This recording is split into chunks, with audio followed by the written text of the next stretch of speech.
আসসালামু আলাইকুম প্রিয় দর্শক, আপনাদেরকে আমন্ত্রণ জানিয়ে চলে এলাম নতুন আরেকটি ভিডিওতে। আমি আজকে আপনাদেরকে তৈরি করে দেখাবো বিকালে স্ন্যাক্স।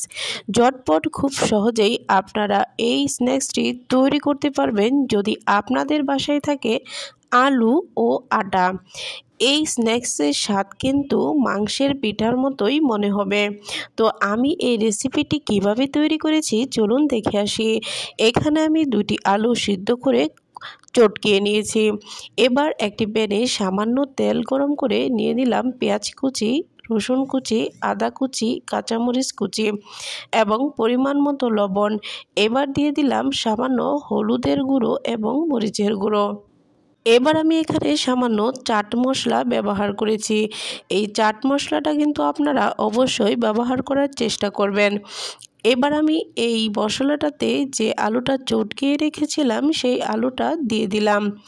এই যে এই পুরটা আমি তৈরি করছি আদা কুচি, রসুন কুচি এবং মশলার যে মিশ্রণে চাট মশলার, এর ফলে যে একটি পুর তৈরি হবে, এই পুরটা কিন্তু মাংসের স্বাদের মতোই মনে হবে। এবার আমি এই আলুটা যে মশলাটা ছিল ওটার সাথে খুব ভালোভাবে মিক্সিং করে নিব।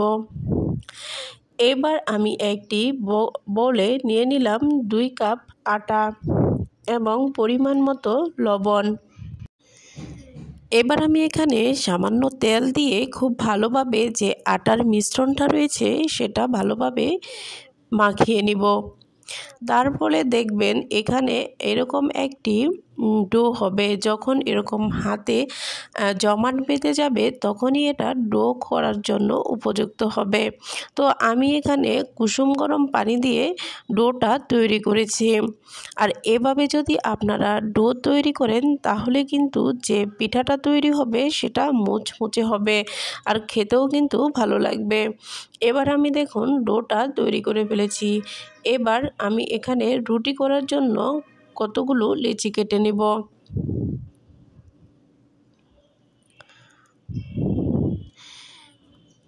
এবার আমি এখানে একটি রুটির মতো বানিয়ে নিব।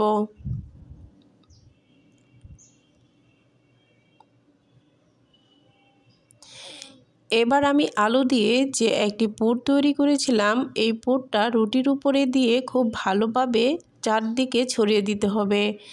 এবার একটি রোল আকারে তৈরি করে নেব।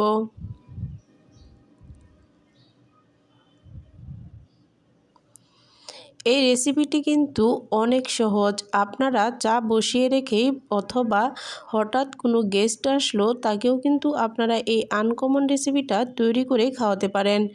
এবার একটি চাকু নিয়ে আড়াআড়িভাবে কাটতে হবে। এবার হাতের তালুতে দিয়ে এভাবে চটকে দিলেই কিন্তু লম্বা লম্বা একটি শেপ তৈরি হবে। আর ভিতরে কিন্তু আলুর পুরে একদম ঠাসা হয়ে আছে। দেখুন আমি কতগুলো তৈরি করে ফেলেছি। এবার আমি এখানে নিয়ে নিলাম একটি ডিম। ডিমটা আমি ফেটিয়ে নিয়েছি। এবার যে পিঠাগুলো তৈরি করেছি এগুলো ডিমে চুবিয়ে তেলে দিয়ে দিতে হবে। এবার এই পিঠাগুলো সামান্য মিডিয়াম আঁচেই আমি ভেজে নিব। আর ভাজতেও কিন্তু বেশি টাইম লাগবে না। তো আমার ভিডিও যদি আপনাদের কাছে ভালো লেগে থাকে অবশ্যই সাবস্ক্রাইব করবেন এবং কমেন্টে জানাবেন, লাইক করতে ভুলবেন না। দেখুন পিঠাগুলো কত সুন্দরভাবে হয়ে গিয়েছে, একদম মুচমুচে হয়েছিল। খেতে কিন্তু দারুণ মজা হয়েছিল। একবারও মনে হয় নাই যে এটা সামান্য আলু ও আটা দিয়ে তৈরি। খেতে কিন্তু স্বাদে একদমই মাংসের মতোই ছিল। আর এটি কিন্তু বাসায় খুব অল্প উপকরণে খুব সহজেই ঝটপট তৈরি করা যাওয়ার মতো একটি রেসিপি।